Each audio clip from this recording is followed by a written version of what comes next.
அனைவருக்கும் வணக்கம். நான் படித்த ரசித்த கதையை நீங்களும் படித்து கேட்டு மகிழுங்கள். கதை பிடித்திருந்தால் அனைவருக்கும் பகிருங்கள். அத்தை, கீர்த்தி வேலைக்கு போகிறாள். அவளுடைய கணவர், அதான் உங்களுடைய மூத்த பிள்ளை சத்தியமூர்த்தி மாமா, அவள் வேலைக்கு போவதற்கு சம்மதம் சொல்லிவிட்டார் போல.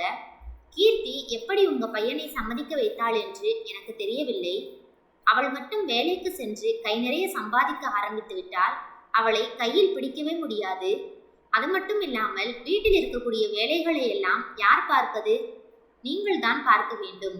ஏன்னா எனக்கும் சமையல் தெரியாது என்று தன்னுடைய மாமியாரிடம் வந்து சொல்லிக் கொண்டிருந்தாள் அந்த வீட்டின் இரண்டாவது மருமகள் சரண்யா. என்னது, வேலைக்கு போக போறாளா? எதுக்காக இப்ப திடீர்னு வேலைக்கு போகணும்? வேலைக்கு போக வேண்டிய அவசியம் என்ன? இந்த சத்தியமூர்த்திக்கு அறிவே இல்லை. மனைவி வந்து என்ன கேட்டாலும் சரின்னு சொல்லிட வேண்டியது. என்கிட்ட வந்து கேட்கட்டும், அப்ப இருக்கு 2 பேருக்கும் என்றார் தேவநாயகி. ஆமா அத்தை, கண்டிப்பா 2 நாள்ல உங்ககிட்ட வந்து மனைவி வேலைக்கு போற விஷயத்தை பத்தி உங்க பிள்ளை பேசுவார். நீங்க அவசரப்பட்டு சரின்னு சொல்லிடக்கூடாதுல்ல. அதுக்காகத்தான் நான் முன்கூட்டியே விஷயத்தை தெரிஞ்சுக்கிட்டு வந்து உங்ககிட்ட சொல்லியிருக்கேன். உங்க மகன்கிட்ட எப்படி பேசணும்னு எல்லாத்தையும் யோசிச்சு வச்சுக்கோங்க என்றாள் சரண்யா. மருமகள் சொல்லியது போலவே 2 நாட்கள் கழித்து சத்தியமூர்த்தி அம்மாவிடம் பேசுவதற்காக வந்தான். அன்று ஞாயிற்றுக்கிழமை மணி 11 இருக்கும். சரண்யாவும் அவளுடைய கணவன், அதாவது சத்தியமூர்த்தியின் தம்பி வேலவனும் வெளியே சென்றிருந்தனர். அம்மா, கீர்த்தி வேலைக்கு போகணும்னு சொல்றா. அவ வேலைக்கு போனா நம்மளோட வீட்டு செலவுகளுக்கு மிகப்பெரிய உதவியாக இருக்கும். படிச்சுட்டு எதுக்காக சும்மா இருக்கணும் என்றான் சத்தியமூர்த்தி. என்னடா பேசுற? அவ வேலைக்கு போயிட்டா வீட்டு வேலையெல்லாம் யார் பார்க்கறது? காலம் போன கடைசியில 60 வயசுல நான் உட்காந்து எல்லா வேலையும் பார்த்துட்டு இருக்கவா? உன் தம்பியோட பொண்டாட்டி சரண்யாவுக்கு சமையல்னா என்னன்னே தெரியாது. அவ வேலைக்கு போயிட்டா இந்த வீட்டில் இருக்க எல்லாரும் எப்படி சாப்பிட்றது என்று கோபமாக பேசினார். அம்மா, இப்படியே எல்லாத்துக்கும் தடை சொல்லிக்கிட்டே இருந்தீங்கன்னா ஒரு நாள் நாங்க இந்த வீட்டை விட்டு போக தான் போறோம் பாருங்க என்று சொல்லிவிட்டு தன்னுடைய அறைக்குள் சென்றான் சத்தியமூர்த்தி. அறைக்குள் இருந்தவாறு நடந்த அனைத்தையும் கேட்டுக்கொண்டிருந்தாள் கீர்த்தி. சரண்யாவும் வேலவனும் வீட்டிற்கு திரும்பி வந்த பிறகு தேவநாயகி சரண்யாவிடம் கீர்த்தி வேலைக்கு போவதற்காக சத்தியமூர்த்தி வந்து பேசியதையும் போகக்கூடாது என்று தான் சொல்லிவிட்டதையும் சொன்னார்.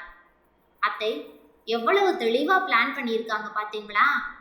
நானும் என் கணவரும் வீட்டில் இல்லாத நேரமா பார்த்து உங்ககிட்ட வந்து பேசியிருக்காங்க பாருங்க என்றாள் சரண்யா.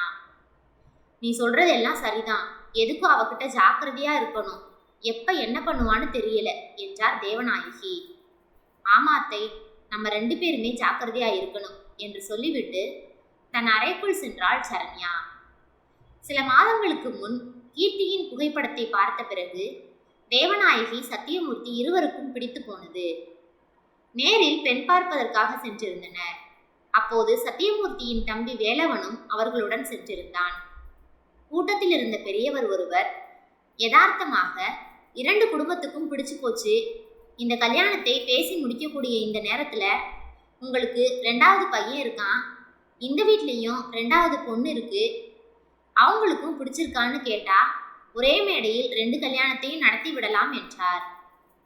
தேவநாயகி தன் 2 மகன்களையும் பார்த்து கொண்டார். அதே போல் கீர்த்தியின் பெற்றோர்களும் ஒருவரை ஒருவர் பார்த்து கொண்டனர். அதன் பிறகு தேவநாயகி வேலவனை பார்த்து கஞ்சாடையிலேயே சம்மதமா என்று கேட்க வேலவனும் கீர்த்தியின் தங்கை சரண்யாவை பார்த்துவிட்டு சம்மதம் என்று தலையாட்டினான். கீர்த்தி அமைதியாக நின்று கொண்டிருக்க சரண்யா வேகமாக தன் அறைக்குள் சென்று விட்டாள். சரண்யாவிடம் சென்ற அவளுடைய அம்மா பார்வதி சம்மதமா என்று கேட்டார். அவளும் சம்மதம் என்று தலையாட்டினாள். அதற்குள் தேவநாயகியும் எங்களுக்கு சம்மதம், 2 கல்யாணத்தையும் ஒரே மேடையில் முடித்து விடலாம் என்றார். அந்த நேரம் உள்ளே இருந்து வந்த பார்வதி அவருடைய கணவர் குமாரசாமியை பார்த்து சம்மதம் என்று தலையாட்ட அனைத்து விஷயங்களும் பேசி முடிக்கப்பட்டது. கீர்த்தியும் சரண்யாவும் அண்ணன் தம்பியை திருமணம் செய்து கொண்டு புகுந்த வீட்டிற்கு வந்து சேர்ந்தனர். அதன் பிறகுதான் அவர்களுக்கு ஒரு உண்மை தெரிய வந்தது. தேவநாயகி பழமையில் ஊறி போனவர். அவரோடு ஒரே வீட்டில் இருப்பது இயலாத காரியம் என்பது தெரிய வந்தது. திருமணம் முடிந்து வந்த 1 வாரத்துக்குள்ளாகவே தேவநாயகி தன்னுடைய அதிகாரத்தை அவர்களிடம் காட்டினார். சாப்பிட்டு கொண்டிருந்த கீர்த்தியிடம் வந்த தேவநாயகி, ஏமா, சத்தியமூர்த்தி இன்னும் வீட்டுக்கு வரல, அதுக்குள்ள நீ இப்படி சாப்பிட உட்கார்ந்துட்டியே, அவன் வந்ததுக்கு அப்புறம், அவன் சாப்பிட்டதுக்கு அப்புறம் நீ சாப்பிடக்கூடாதா என்றார். அத்தை, அவர் வருவதற்கு 8 மணி ஆகிவிடும். சில நேரம் 9 மணி கூட ஆகிவிடுகிறது. அதுவரை என்னால் பசியை தாங்க முடியாது என்றாள் கீர்த்தி. இந்த காலத்து பிள்ளைகளை என்ன சொல்றதுனே தெரியல என்று முணுமுணுத்து கொண்டிருந்தார் தேவநாயகி. அவளுக்கு முன்பாகவே சாப்பிட்டு விட்டு உள்ளே தன் அறையில் இருந்த சரண்யா வெளியே நடப்பதை அமைதியாக கேட்டுக்கொண்டிருந்தாள். காலையில் எழுவதில் தொடங்கி ஒவ்வொரு விஷயத்திற்கும் மாமியாரிடமிருந்து கட்டளைகள் வந்து கொண்டே இருந்தது. 1 மாதம் அவரோடு இருப்பதே பெரிய யுகமாக இருந்தது. அன்று தேவநாயகி கோவிலுக்கு சென்றிருந்த போது சரண்யாவும் கீர்த்தியும் பேசிக்கொண்டனர். இறுதியில் ஒரு முடிவுக்கு வந்தனர். அக்கா, நீங்க உங்க கணவர்கிட்ட பேசுங்க, நான் என் கணவர்கிட்ட பேசுறேன். நாம 2 பேரும் தனியா ஒரு வீடு பார்த்து போயிடுவோம். இவங்களோட நம்மளால வாழ முடியாது என்றாள் சரண்யா. நீ சொல்றது சரிதான் சரண்யா, நானும் இதைத்தான் யோசிச்சுட்டு இருந்தேன். ஏற்கனவே என் கணவர்கிட்ட இதை பத்தி பேசிட்டேன். அவர் பெருசா எதிர்ப்பு ஒன்றும் தெரிவிக்கல. இன்னும் ஒரு 2 தடவை அழுத்தி சொன்னா சரின்னு சொல்லிடுவாரு என்றாள் கீர்த்தி. அப்புறம் என்ன, நான் இன்னைக்கே என்னோட கணவர்கிட்ட பேசி தனி கொடுத்தனம் போறதுக்கான சம்மதத்தை வாங்கிடுறேன் என்றாள் சரண்யா. மேலும், அக்கா, நாம 2 பேரும் பெரிய வீடா பார்த்து ஒரே வீட்டுக்கு தான் போறோம் என்றாள் சரண்யா. ஏண்டி அப்படி சொல்ற என்றாள் கீர்த்தி. அக்கா, எனக்கு சமையல் தெரியாது, ஒரு வேலையும் ஒழுங்கா செய்ய தெரியாது. நான் உன்னை நம்பி தான் கல்யாணமே பண்ணிக்கிட்டேன். நீ எல்லா வேலையும் பார்த்துருவ அப்படிங்கிற நம்பிக்கையில்தான் நான் உன்னை நம்பி இந்த வீட்டுக்கு வந்தேன் என்றாள். சரிடி, தனித்தனி வீடு பார்த்தால் வாடகையும் தனித்தனியா கொடுக்கணும். அது எதுக்கு, பெரிய வீடா ஒரே வீடா பார்த்துருவோம் என்றாள் கீர்த்தி. கீர்த்தியும் சரண்யாவும் அவர்களுடைய கணவர்களிடம் பேசி தனி கொடுத்தனம் செல்வதற்கு சம்மதம் வாங்கினர். சத்தியமூர்த்தியும் வேலவனும் தங்களுடைய அம்மாவிடம் சென்று பேசினார்கள். டேய், என்னை தனியா விட்டுட்டு நீங்க மட்டும் தனி கொடுத்தனம் போறேன்னு சொன்னா என்னடா அர்த்தம்? யாராவது ஒரு ஆளு எனக்காக இந்த வீட்டுல இருக்க வேணாமா? இத்தனை வருஷம் உங்களை வளர்த்த ஆளாக்க எவ்வளவு கஷ்டப்பட்டிருப்பேன் என்றார் தேவநாயகி. அம்மா பேசிய உடனே வேலவன் தன் அம்மாவிடம், ஏமா, உன் கூட இருக்க முடியலன்னு சொல்லும்போது நாங்க என்ன பண்ண முடியும்? நீ உன்னோட பழமை வாதத்தை வச்சுக்கிட்டு என் பொண்டாட்டியை டார்ச்சர் பண்ற, அவ எப்படி உன் கூட இருப்பா என்று கேட்டான். ஆமாடா, காலையில சீக்கிரம் எந்திரிக்க சொல்றதெல்லாம் பழமை வாதமா தான் உங்களுக்கு தெரியும். சரிடா, தாராளமா நீங்க தனி கொடுத்தனம் போகலாம். ஆனால் இந்த வீடு, அதே போல இதே தெருவுல 3 வீட்டை வாடகைக்கு விட்டுருக்கோம்ல, அந்த வீடு, அப்புறம் நம்ம கிராமத்துல இருக்க நிலம் எல்லாத்தையும் நான் ஏதாவது அனாதை ஆசிரமத்துக்கு எழுதி வச்சுட்டு காசி ராமேஸ்வரன்னு போயிடுவேன். உங்களுக்கு அந்த சொத்து எதுவும் வேணாம்னா தாராளமா நீங்க தனியா போய்க்கோங்க. அது எல்லாமே என்னோட பேர்ல தான் இருக்கு என்றார் தேவநாயகி. சத்தியமூர்த்தியும் வேலவனும் தங்களுடைய மனைவிகளிடம் வந்து விஷயத்தை சொன்னார்கள். நமக்கு சொத்து எதுவும் கிடைக்காம போயிரும், இவ்வளவு சொத்துக்களையும் விட்டுட்டு தனியாக செல்ல முடியாது என்று அவர்களிடம் சொல்லிவிட்டனர். அடுத்த நாள் கீர்த்தியும் சரண்யாவும் பேசிக்கொண்டனர். என்னக்கா இப்படி ஆயிடுச்சு, நான் கண்டிப்பா தனி குடித்தனம் போயிடுவோம் என்ற நம்பிக்கையோடு இருந்தேன். அத்தை இப்படி தெளிவா காய் நகர்த்துவாங்கன்னு நான் எதிர்பார்க்கவே இல்லை என்றாள் சரண்யா. நான் உன்ன மாதிரி யோசிக்கல, அத்தை இந்த மாதிரி ஏதாவது யோசிச்சு வச்சிருப்பாங்கன்னு எனக்கு உள்ளுக்குள்ள ஒரு எண்ணம் ஓடிட்டு தான் இருந்துச்சு. நான் யோசிச்சது தான் அவங்க செஞ்சிருக்காங்க. அடுத்து நாம என்ன செய்யறதுங்கிறத பத்தி யோசிப்போம் என்றாள் கீர்த்தி. அக்கா தங்கை 2 பேரும் சேர்ந்து கொண்டு தன்னுடைய 2 பிள்ளைகளையும் தன்னிடமிருந்து பிரித்து தனி குடித்தனம் செல்வதற்காக முயற்சி செய்வதை தெரிந்து கொண்டார் தேவநாயகி. இதற்கு மேலும் அமைதியாக இருக்க முடியாது என்று யோசித்தவர் சரியாக திட்டம் தீட்டினார். அடுத்த நாள் வீட்டு மொட்டை மாடியில் துணிகளை காய வைத்துக் கொண்டிருந்த சரண்யாவிடம் வந்த தேவநாயகி, ஏ சரண்யா, இவ்வளவு துணியையும் நீதான் துவச்சியா என்று கேட்டார். வாஷிங் மிஷின்ல போட்டேன் அத்தை என்றாள் சரண்யா. வாஷிங் மிஷின்ல போட்டாலும் எவ்வளவு துணி இருக்கு, அதை காய போட்டு மடிச்சு வேற வைக்கணும் என்றார். அக்கா தான் சமையல் வேலை எல்லாத்தையும் பார்க்குது, இதை கூட நான் பார்க்கலேனா என்ன பண்றது? அதான் எல்லாத்தையும் வாஷிங் மிஷின்ல போட்டு எடுத்துட்டு வந்து காய போட்டுட்டு இருக்கேன் என்றாள் சரண்யா. ஆமா, பெரிய சமையல். குக்கர்ல வச்சா சாதம் வெந்துட போகுது, ஒரு குழம்பு ஒரு காய் வைக்க எவ்வளவு நேரம் ஆயிட போகுது? காய் கட் பண்றதுல இருந்து எல்லாத்துக்கும் இப்ப மிஷின் வந்துருச்சு. உன்னை நல்லா உங்க அக்கா வேலை வாங்குது என்றார். சரண்யாவின் மனதில் நஞ்சு விதையை மெதுவாக விதைத்தார் தேவநாயகி. ஆமா அத்தை, நீங்க சொல்றது உண்மைதான். சமையல் மட்டும்தான் அக்கா பார்க்குறாங்க. வீடு சுத்தம் செய்யறதுல இருந்து எல்லாத்தையும் நான் தான் செய்ய வேண்டி இருக்கு என்றாள் சரண்யா. சரண்யா, அவ ஏதாவது வேலை சொன்னால் செய்ய முடியாதுன்னு சொல்லு. நீ ஏன் எல்லா வேலையும் இழுத்து போட்டுட்டு செய்யாம அவகிட்ட செய்ய முடியாதுன்னு சொன்னா அவ என்ன செஞ்சிட போறா என்று அவளுக்கு யோசனைகள் கொடுத்தார் தேவநாயகி. நீங்க சொல்றது சரிதான் அத்தை. நீங்க சொல்ற மாதிரி செய்ய முடியாதுன்னு சொல்றேன். அவ என்ன செய்யறான்னு தான் பாப்போமே என்றாள் சரண்யா. 2 பேரும் ஒன்றாக மாடியிலிருந்து கீழே இறங்கி வந்தனர். ஒன்றாக இறங்கி வருவதை பார்த்த கீர்த்தியின் மனதில் ஏதோ தவறாக உள்ளதே என்று சந்தேக விதை படர்ந்தது. அந்த சந்தேகம் அடுத்த 2 நாட்களில் ஊர்ஜிதமானது. அடுத்தடுத்த நாட்களிலும் சரண்யாவின் மனதில் நஞ்சு விதையை விதைத்து 2 பேரையும் பிரிப்பதற்கான சூழ்ச்சியை செய்தார் தேவநாயகி. அவர் திட்டமிட்டபடியே சரண்யாவுக்கும் கீர்த்திக்கும் அன்று விவாதம் நடந்தது. சரண்யா அறையில் படுத்திருந்தாள். கீர்த்தி சமையலை முடித்துவிட்டு வெளியே வந்தவள் சரண்யா என்று கத்தினாள். உள்ளே இருந்து எழுந்து வந்த சரண்யா, என்ன வேணும் உனக்கு என்றாள், முகத்தை கொஞ்சம் கோபமாக வைத்துக்கொண்டு. உன்னை என்ன சொன்னேன்? வீட்டை மட்டும் பூட்டி முடிச்சிடு, நான் சமையல் வேலை எல்லாத்தையும் முடிச்சிடுறேன்னு சொன்னேன்ல. வீட்டை பாரு எப்படி தூசியா கிடக்குதுன்னு. இதை கூட செய்ய மாட்டியா என்று அலுப்புடன் கேட்டாள் கீர்த்தி. நீ இந்த வீட்டில் சமையல் மட்டும்தான் செய்கிற, மற்ற எல்லா வேலையும் என்னதான் வாங்குற. எனக்கு தோணுன்னா நான் கூட்டுவேன். வீடு தூசியா இருக்கிறது உனக்கு கஷ்டமா இருக்குன்னா நீயே கூட்டிக்கோ என்றாள் சரண்யா. இதையெல்லாம் நீ யார் சொல்லி செய்கிற, யார் சொல்லி இப்படி பேசுறேன்னு எனக்கு நல்லாவே தெரியும். இது ரொம்ப நாள் நீடிக்காது. அவங்களோட உண்மையான குணத்தை நீ புரிஞ்சுக்க தான் போற என்று சொல்லிக்கொண்டே வீட்டை சுத்தம் செய்ய ஆரம்பித்தாள் கீர்த்தி.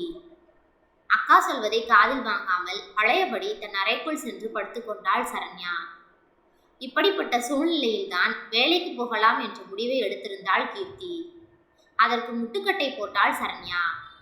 ஒரு சில நேரங்களில் மட்டும் கீர்த்தியிடம் அன்பாக பேசுவது போல் சரண்யா நடிப்பாள். அப்படி அன்பாக பேசும்போது ஏமாந்து போய் கீர்த்தி சில விஷயங்களை அவளிடம் சொல்லிவிடுவாள். அதை அப்படியே போய் தன் மாமியாரிடம் சொல்லி அதை நடக்க விடாமல் தடுத்து விடுவாள் சரண்யா. இதை வழக்கமாகவே வைத்திருந்தாள். வேலைக்கு செல்ல வேண்டாம் என்று மாமியார் தடுத்த பிறகு உறுதியான முடிவு ஒன்றை எடுத்தாள் கீர்த்தி. எங்க என்ன ஆனாலும் சரி, நாம இந்த வீட்டை விட்டு தனி குடித்தனம் போவோம். இல்லை என்றால் நான் என்னுடைய அம்மா வீட்டிற்கு சென்று விடுகிறேன். என்னால் இவர்களோடு இங்கு இருக்க முடியாது என்றாள் கீர்த்தி. இல்ல கீர்த்தி, நம்ம ஏற்கனவே தனி குடித்தனம் போறோம்னு சொன்னப்ப சொத்து எல்லாத்தையும் அனாதை ஆசிரமத்திற்கு எழுதி வச்சிருவேன்னு அம்மா சொன்னாங்க. அப்படி ஏதாவது செஞ்சுட்டா என்ன பண்றது என்றான் சத்தியமூர்த்தி. எங்க அதெல்லாம் அப்படி ஒன்றும் பண்ண மாட்டாங்க. அதான் சரண்யா அவங்க கூட இருக்காளே, அவ இருந்து இந்த வீட்டை பார்த்துக்குவா. தனியா இருந்தாதானே அவங்க இந்த மாதிரியான முடிவை எடுப்பாங்க. சரண்யா அவங்க கூட இருக்கும்போது என்ன கவலை என்றாள் கீர்த்தி. அப்படின்னா நான் நாளைக்கு அம்மா கிட்ட இதை பத்தி பேசிடவா என்றான் சத்தியமூர்த்தி. அதெல்லாம் ஒன்றும் பேச வேண்டாம். முதல்ல வீடு பார்ப்பதற்கான ஏற்பாடுகளை பாருங்க. நாம என்னைக்கு இந்த வீட்டை காலி பண்ணி போறோமோ அப்போ ஒரு வார்த்தை சொல்லிட்டு போனா போதும் என்றாள் கீர்த்தி. மூர்த்தியும் சரி என்று சொல்லிவிட்டு வீடு பார்ப்பதற்கான வேலைகளை ஆரம்பித்தான். விஷயத்தை தெரிந்து கொண்ட சரண்யா தன்னுடைய மாமியாரிடம் சென்று கீர்த்தி தனியாக செல்லப்போவதை பற்றி சொன்னாள். அவரோ போனால் போகட்டும், சொத்துகள் முழுவதும் உங்களுக்குத்தான் என்றார் தேவநாயகி. 2 வாரங்களிலேயே வீடு பார்க்கும் பணிகள் முடிந்தது. தன் கணவர் பார்த்து வைத்திருந்த 3 வீடுகளில் ஒன்றை தேர்வு செய்தாள் கீர்த்தி. அந்த வீடு மிகவும் பெரிதாக இருந்தது. சத்தியமூர்த்தி கீர்த்தியிடம், எதற்காக இவ்வளவு வாடகை கொடுத்து இவ்வளவு பெரிய வீட்டை பிடிக்கணும்? இருக்க போறது நாம் 2 பேர் தானே என்றான். இன்னும் 2 வீடு இருக்கு, அதுல எதையாவது செலக்ட் பண்ணு என்றான். ஏங்க, நாம இதுக்கு முன்னாடி இருந்த வீடு எவ்வளவு பெருசு, 3 பெட்ரூம். அவ்வளவு பெரிய வீட்டில் இருந்து விட்டு ஒரு சின்ன வீட்டில் வந்து என்னால் இருக்க முடியாது. அதனால தான் இந்த வீட்டை செலக்ட் பண்ணி இருக்கேன் என்றாள் கீர்த்தி. அன்று ஞாயிற்றுக்கிழமை. தங்களுடைய பொருட்கள் அனைத்தையும் வண்டி வரவழைத்து அதில் ஏற்றி கொண்டிருந்தாள் கீர்த்தி. அவளுடன் சேர்ந்து சத்தியமூர்த்தியும் அவர்களுடைய பொருட்களை மட்டும் வண்டியில் ஏற்றி கொண்டிருந்தான். அப்போது சத்தியமூர்த்தி தன்னுடைய அம்மாவிடம் சென்று, அம்மா, நாங்கள் தனி குடித்தனம் செல்கிறோம் என்றான்.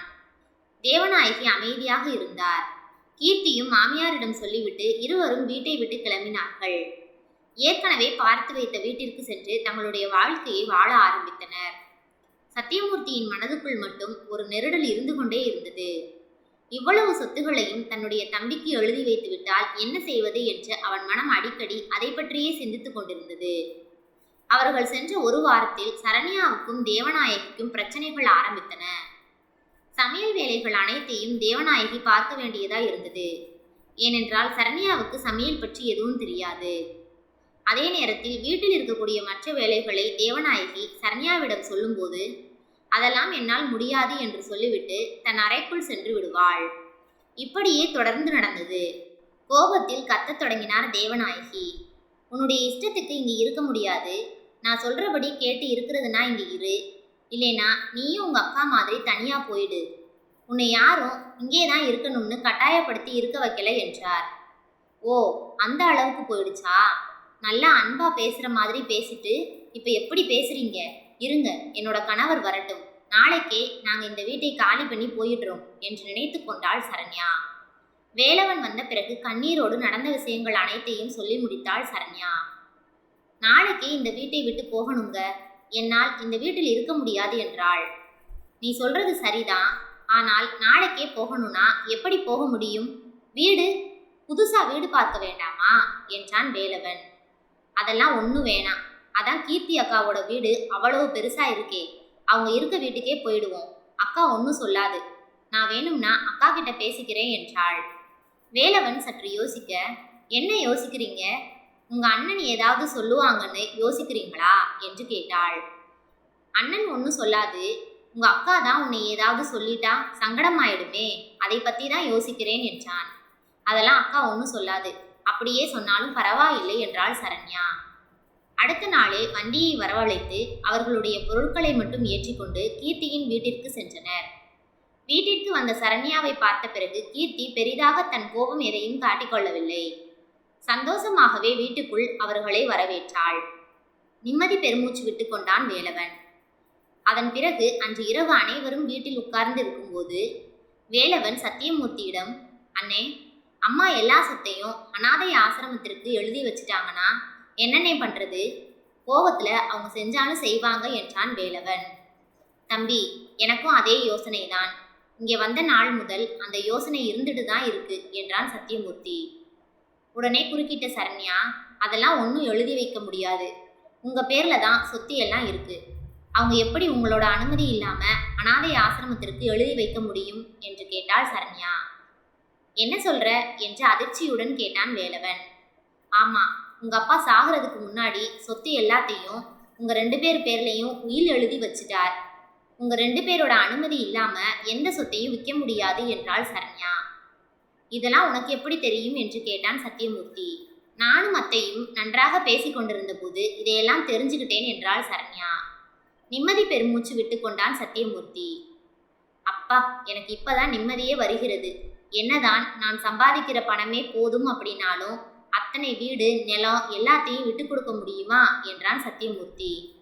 அண்ணே, எனக்கே இப்பதானே நிம்மதியா இருக்கு என்றான் வேலவன். அனைவரும் மகிழ்ச்சியாக சாப்பாட்டை முடித்தனர். அடுத்த நாள் வேலவனும் சத்தியமூர்த்தியும் வேலைக்கு சென்ற பிறகு சரண்யா அக்காவை வந்து கட்டிக்கொண்டாள்.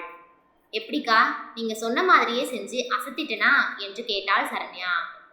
ஆமா சரண்யா, நம்மளோட மாமியார் நம்மை பிரிக்கிறதா நினைச்சாங்க. ஆனா நம்ம போட்ட திட்டம் அவங்களுக்கு தெரிஞ்சிருக்க வாய்ப்பில்லை என்றாள் கீர்த்தி. சரிக்கா, வேலைக்கு போறதா சொன்னபோது மாமியார் சரி போன்னு சொல்லி இருந்தால் நீங்கள் என்ன செய்திருப்பீர்கள் என்று கேட்டாள் சரண்யா. அதுக்குதான் வாய்ப்பே இல்லையே. வேலைக்கு போன்னு சொல்ற அளவுக்கு அவங்க மனம் மாறினால் நாம் அங்கிருந்து தனியாக வந்திருக்க வேண்டிய அவசியமே இல்லையே. பிரச்சனையே அவர்களுடைய பழமையிலே ஊறிப்போன மனம்தானே அனைத்து பிரச்சனைக்கும் காரணம் என்றாள் கீர்த்தி. உண்மைதான் என்று தலையாட்டினாள் சரண்யா. மேலும் இந்த சொத்தை காரணம் காட்டியே மிரட்டிக்கிட்டு இருந்தாங்க. அதுல எனக்கு சின்னதா சந்தேகம் இருந்துச்சு. அதான் உன்னை அவங்க கிட்ட அன்பா பழகி உண்மை என்னன்னு தெரிஞ்சுக்க வச்சேன். நான் சந்தேகப்பட்டது சரியா போச்சு. சொத்து எல்லாத்தையும் நம்ம மாமனார் சாகும்போது மகன்கள் பெயரில் எழுதி வைத்து விட்டார். அந்த உண்மையை நீ சரியா கண்டுபிடிச்சிட்ட. அதுக்கப்புறம் நம்ம எதுக்கு அந்த வீட்டில் இருக்கணும் என்றாள் கீர்த்தி. நீங்க சொல்றது சரிதான் அக்கா. ஆனா மாசம் மாசம் அவங்களை போய் கண்டிப்பா பார்த்துட்டு வந்துடணும் என்றாள் சரண்யா. கண்டிப்பா நம்ம போய் அவங்களை பார்த்துக்குவோம். அவங்க மனசு மாறினால் தாராளமாக நம்ம கூட வந்து இருக்கட்டும் சரண்யா. அதுக்கு நான் என்ன சொல்ல போறேன் என்றாள் கீர்த்தி. கொஞ்ச நாட்களில் பக்கத்து வீடுகளில் நடப்பதை பார்த்து இன்றைய காலகட்டத்தின் யதார்த்தத்தை உணர்ந்து கொண்டார் தேவநாயகி. யாரையும் கட்டுப்பாட்டுக்குள் வைத்திருக்க முடியாது என்பதை புரிந்து கொண்டார். அதன் பிறகு அடிக்கடி மகன்களை பார்க்க அவர்கள் வீட்டுக்கு சென்றார். மருமகள்களும் அடிக்கடி போய் மாமியாரை பார்த்து கொண்டனர். நன்றி. கதை பிடித்திருந்தால் லைக் பண்ணுங்க, ஷேர் பண்ணுங்க, சப்ஸ்கிரைப் பண்ணுங்க. உங்களுடைய கருத்துக்களை கமெண்ட் பாக்ஸில் தெரிவிக்கவும். தங்கள் ஆதரவிற்கு நன்றி.